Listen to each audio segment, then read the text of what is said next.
Hello, everyone. Welcome to Broken English Club podcast. You know that feeling when you're driving on the highway and suddenly you realize you've been behind the wheel for like 20 miles? Oh, yeah, absolutely. Where you just have zero memory of the last 15 minutes. Right. Your brain just went on total autopilot. I mean, you stayed in your lane, you navigated traffic, you didn't crash, but your conscious mind was completely checked out. Yeah, it's a very real phenomenon. It's actually called highway hypnosis. Highway hypnosis. I like that. Yeah, our brains are just incredibly efficient machines. When a task becomes predictable enough, our subconscious basically takes over the heavy lifting. Just to save energy. Exactly, to conserve metabolic energy.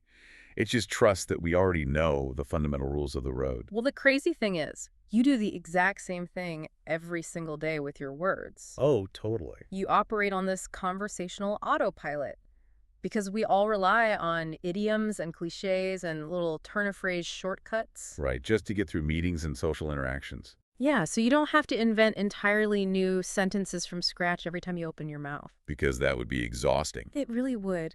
But today, in our deep dive, we are going to look at what happens when that linguistic autopilot completely crashes into the guardrail. It is such a fascinating topic. It really is. So we're exploring an excerpt from a comedic script today.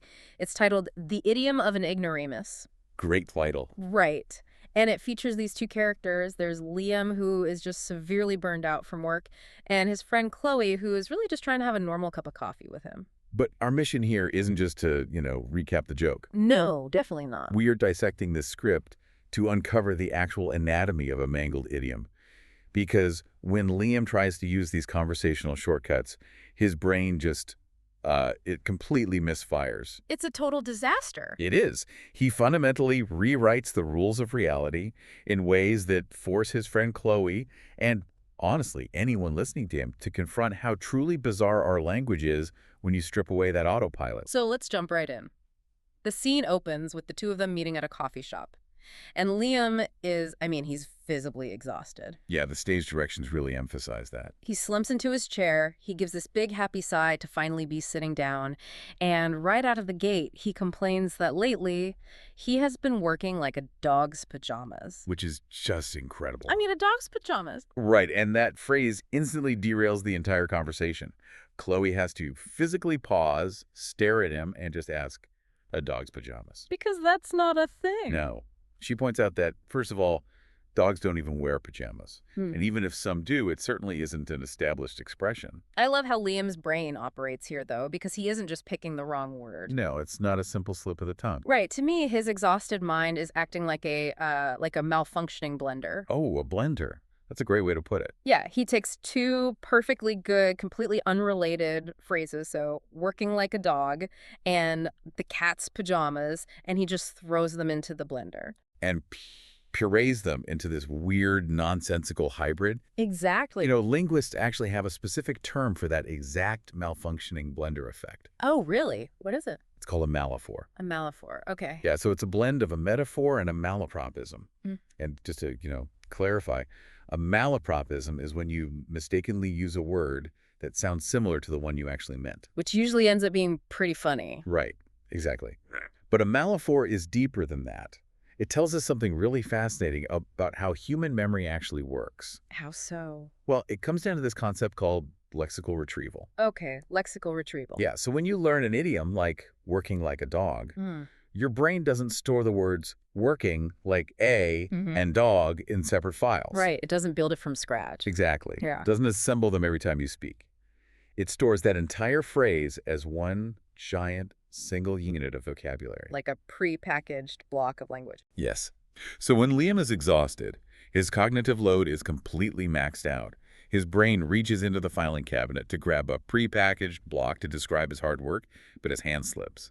Oh, man. Yeah, he accidentally pulls out two files at the exact same time and just staples them together. That makes perfect sense of his condition. Like, his burnout is causing a literal filing error in his brain. Exactly. And what I find so compelling is the dynamic this establishes right away between the two characters.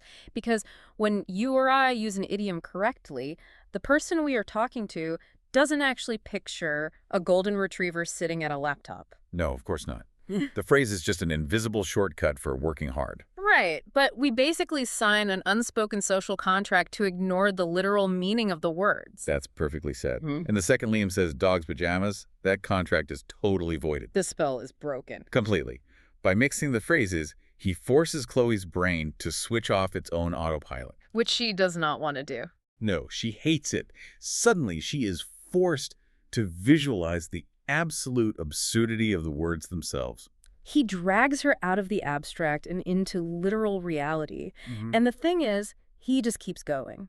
He really does. Like, a moment later, he tells her he's so burned out he needs to throw the towel inside. Throw the towel inside, which completely undermines the physical space of the original metaphor. It really does, because throwing the towel originates from boxing. Right. The trainer throws the towel into the fighting ring to signal this dramatic surrender to the referee. But by changing in to inside, Liam shifts the whole mental image. He really does. It goes from a sweaty, high-stakes boxing arena to, like, someone doing domestic chores. Yeah, he's just moving a piece of laundry indoors. Exactly. He strips all the dramatic weight out of his own complaint. And Chloe tries to gently correct him on this, but Liam just waves her off. He tells her she's just shaking my leg. Oh, and Chloe practically erupts at this point. I mean, naturally. She reminds him the phrase, pulling my leg. She argues that shaking legs sounds like a medical condition. Like a neurological tremor. Right, not a joke. Okay, but I actually have to push back on Chloe's reaction here. Oh, really? Yeah, I mean, I understand she wants order, but isn't shaking my leg actually a wildly evocative phrase? How do you mean? Just think about the imagery. Mm. If someone is pulling your leg, the metaphor implies they're tripping you up, right? Making a fool of you. Sure. But if someone is shaking your leg, I picture this weird, incredibly distracting dance move where someone is aggressively vibrating your calf muscle while you are trying to tell them a serious story. Okay, that's a terrifying image. But it conveys annoyance and distraction perfectly. Okay, I'll give you that. That is a highly original way to interpret it. Yeah. And honestly, it perfectly highlights why Chloe is getting so physically exhausted by this coffee date. It's exhausting for her. It is. Yeah. Have you ever had a coworker who uses phrases just slightly wrong, and you suddenly realize how much extra mental energy it takes just to listen to them? Oh, absolutely. It's draining. That is exactly what Chloe is experiencing. All right. And in cognitive science, this is related to something called prediction error. Prediction error. How does that work? So when we listen to someone speak, our brains are constantly anticipating the end of their sentence to save processing time. Okay, that makes sense. If someone says, "It's raining cats," and your brain just preloads the word dogs. Yeah. When Liam says, "Whatever, you're just shaking my..." Yeah. Chloe's brain preloads head or confidence. But then he lands on leg. Exactly. When he lands on leg, it triggers a massive prediction error. So her brain basically has to hit the brakes. It hits the brakes hard. She has to throw out her prediction, analyze the wrong word, visualize your bizarre new image of a vibrating calf muscle, diagnose the error, and then finally correct him. Wow. He is literally making the simple act of listening cost her actual metabolic energy. And because she insists on anchoring everything in literal reality, the conversation just escalates. It goes from mild confusion to a total masterclass in exasperation. Oh, it really does. So then Liam moves on to complaining about his boss. He says his manager pulled him aside and told him he needs to think outside the gift box. And the stage directions note that Chloe is rubbing her temples at this point. The physical strain is showing. The cognitive load is just too much. She has to calmly explain to him that it's just a regular box, no gift wrap is required. But the addition of the word gift is fascinating to me. Let's just look at corporate jargon for a second. Let's do it. Because think outside the box might be the most tired, overused cliche in the modern workplace. It's completely devoid of meaning at this point. Right. So why does Liam's brain add gift? Is he subconsciously trying to make boring business jargon more festive? I think there's a really deep psychological insight to be mined there. Really? Yeah, because corporate jargon is meticulously designed to be frictionless. It exists to sound vaguely impressive while stripping human emotion and liability out of the workplace. Okay, that's fair. And the original phrase actually references an old topological puzzle involving 9 dots and a square. So it's a purely abstract mathematical space. Exactly. But by adding the word gift, Liam accidentally introduces friction. He takes this flat, sterilized, abstract corporate concept and forces humanity, celebration, and emotion back into it. He turns a hypothetical space into a shiny physical object with a bow on top. Yes. He's basically saying, My boss wants me to be creative, but also I want a present. which completely misinterprets the spatial puzzle. Totally. And when Chloe corrects him again, rubbing her temples, Liam tells her to calm down and stop making a mountain out of a mole's hair. Oh, that phrase is mathematically magnificent. Mole's hair. I mean, the original idiom, making a mountain out of a molehill, relies on a straightforward contrast in scale. Right. A molehill is small, a mountain is big. It's about blowing things out of proportion. But Liam takes the scale of the exaggeration to a microscopic level. He shrinks the molehill down to a single strand of fur on a tiny underground mammal. He makes the metaphor infinitely stronger. He really does. Like, a mountain out of a molehill is an overreaction. A mountain out of a single microscopic mole's hair is a catastrophic failure of human perspective. It forces a massive cognitive shift in perspective to even visualize it. But Chloe is entirely immune to his accidental genius here. Oh, she's beyond appreciating it. Yeah. She just deadpans that a molehill is made of dirt, not hair. She is desperate for linguistic order. And Liam actually thinks he is complimenting her attention to detail. He praises her intelligence by saying she always hits the nail right on the nose. And that line exposes a really important truth about the hidden violence in our everyday language. Oh, definitely. Because we say hit the nail on the head so routinely that the phrase has lost all of its physical weight. We completely forget that we are talking about swinging a heavy metal hammer with blunt force. But the second Liam shifts the target from the flat head of a literal hardware nail to the delicate nose of a human face. The autopilot clashes again. Exactly. It goes from a harmless carpentry metaphor to a brutal, unprovoked assault. And Chloe points out the violence immediately. She tells him that if you hit a nail on the nose, you're going to the emergency room. She is vividly visualizing the physical trauma. Yes. And Liam's response to her concern, he just laughs and tells her she's exploding a fuse. Not blowing a fuse, exploding one. Right. He takes a common phrase about an electrical circuit quietly overloading, and he turns it into an active, dangerous detonation. He is raising the stakes of every single cliche. And Chloe is now at her absolute breaking point. I mean, she's rubbing her temples, she's deadpanning, she's trying to manage the fact that her friend's brain is a literal linguistic hazard zone. It's a disaster area. So she attempts to regain control the only way she knows how. She initiates a formal test. Which brings us to the climax of the script. Yeah, Chloe takes a deep breath and tells him she is going to say a sentence, and he just has to tell her if it sounds correct. She offers a very standard, reassuring idiom. We'll cross that bridge when we come to it. It is a deliberate choice by the writer, too. Oh, absolutely. Chloe is offering him a phrase that fundamentally means, do not worry about the future. We will handle our problems when they arrive. It's a plea for calm. Right. But Liam thinks really hard about this. He evaluates the phrase, confidently declares it wrong, and offers his corrected version. We'll burn that bridge when we jump off it. Oh, it's so good. I mean, wow. And Chloe just falls into this stunned silence. She tells him that his version is incredibly dark and dangerously wrong. Okay, I know Chloe is horrified, but look at what Liam actually created here. Let's break it down. Because burning a bridge means severing a relationship or destroying your only path of retreat, right? Right. And jumping off a bridge implies total disaster, surrender, or a tragic end. Unfortunately, yes. So when you combine them into, we'll burn that bridge when we jump off it, isn't that a deeply profound, almost poetic description of absolute self-sabotage? It really is. It is the ultimate statement of nihilism. Like he's taking it all down with him. Exactly, because the original phrase is about practical, measured future planning. But Liam's metaphor is about ensuring maximum destruction on your way down.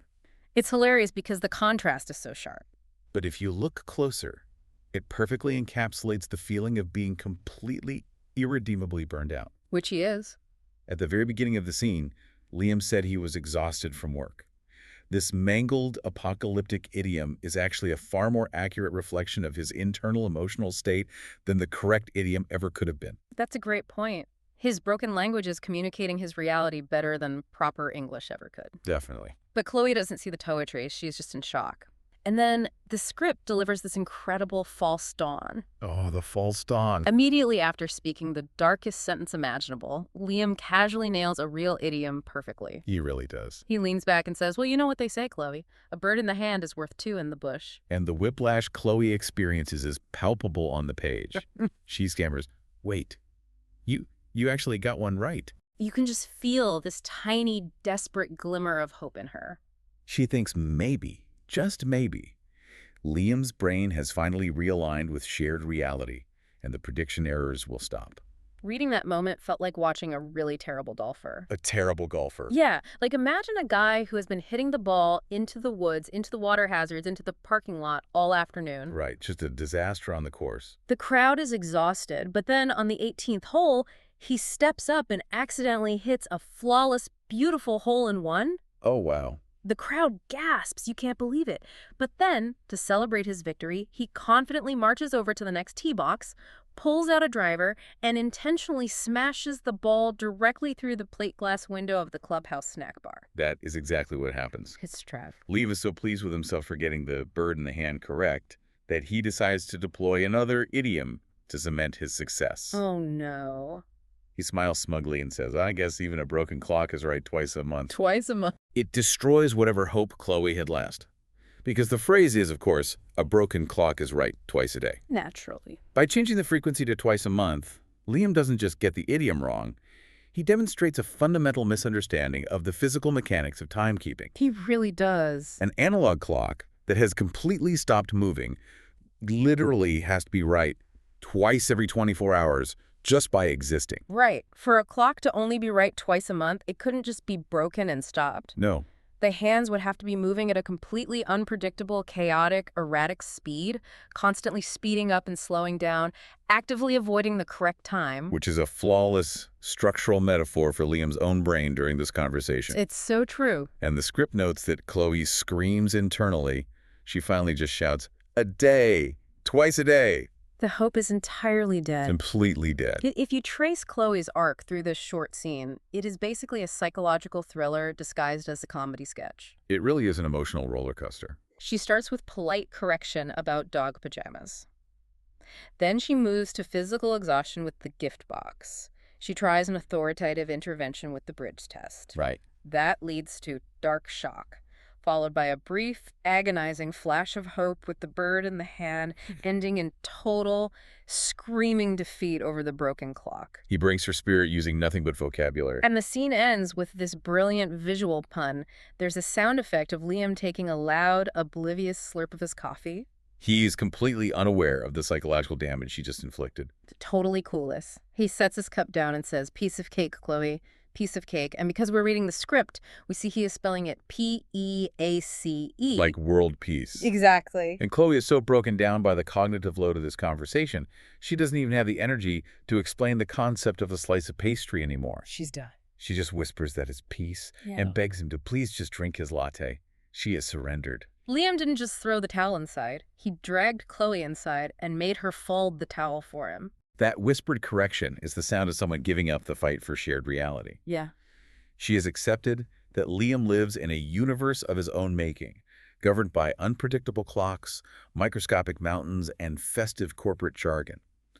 All she can do now is try to survive until the coffee is gone. So, as you are listening to this, you might be wondering, why does an excerpt from a comedic script matter to your daily life? It's a valid question. Because, as we established right at the start, we all use these phrases. We rely on that highway hypnosis. We tell people to think outside the box or pull someone's leg without ever visualizing the box or the leg. Our ability to communicate complex ideas quickly in a modern workplace relies entirely on a shared agreement to ignore what words actually mean and focus purely on what they represent. Exactly. And this script isolates what happens when you introduce friction into that system. It breaks down. When you actually stop to process the literal words your colleagues are saying, the entire system derails in seconds. We are all just one metaphor away from sending the person across the table into an existential crisis. It's true. The next time you are sitting in a long, tedious meeting and a manager reaches for a cliche, you might just catch your own brain glitching.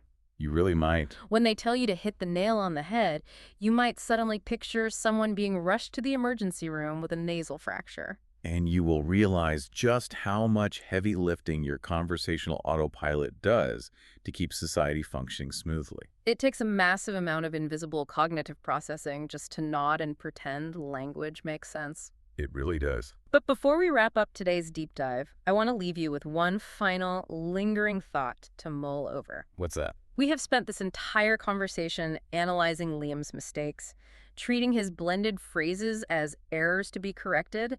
But the truth is, human language is not a static set of rules etched in stone. No, it's constantly changing.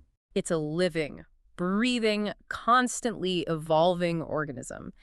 Every single idiom we use effortlessly today was once a brand new, incredibly weird-sounding phrase to whoever heard it first. It is a well-documented linguistic phenomenon, actually. Right.